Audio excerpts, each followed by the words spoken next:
નિસરાયા ગ્રામ પંચાયત વિવાદમાં નવો વળાંક, સમર્થનનું શક્તિ પ્રદર્શન કે સત્યની લડત? નિસરાયા ગ્રામ પંચાયતનો વિવાદ હવે વધુ ગરમાયો છે. મહિલા સરપંચ સ્મિતાબેન રાજ સામે ચાલી રહેલી તપાસ વચ્ચે તેમના પતિ અને જિલ્લા ભાજપ કારોબારીના સભ્ય વિજયસિંહ રાજ મોટી સંખ્યામાં ગ્રામજનો સાથે બોરસદ તાલુકા પંચાયત કચેરીએ પહોંચ્યા. તેમણે તમામ આક્ષેપોને નકારી કાઢી લેખિતમાં રજૂઆત કરી કે પંચાયતની કામગીરી નિયમસર અને કાયદેસર રીતે કરવામાં આવી છે. જોકે વિરોધ પક્ષે આ ઘટનાને તપાસ પર દબાણ લાવવાનો પ્રયાસ ગણાવ્યો છે.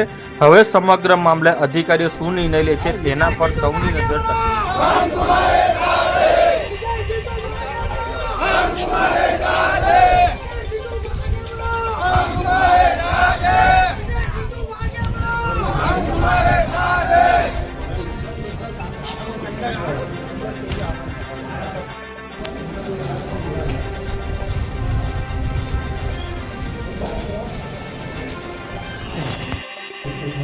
કોઈ ઇસ્યુ છે નહીં અને અમે મેઘદાદા અને ગ્રામ પંચાયતનો આભાર માનીએ છીએ. અમે જે પત્ર પર તેની સિગ્નેચર છે એ લોકોની, પણ આ કદાચ સિગ્નેચર ઝાંખી છે તો કદાચ ના વંચાય તો નવી કોપી અમે તમને પ્રોવાઈડ કરીએ છીએ.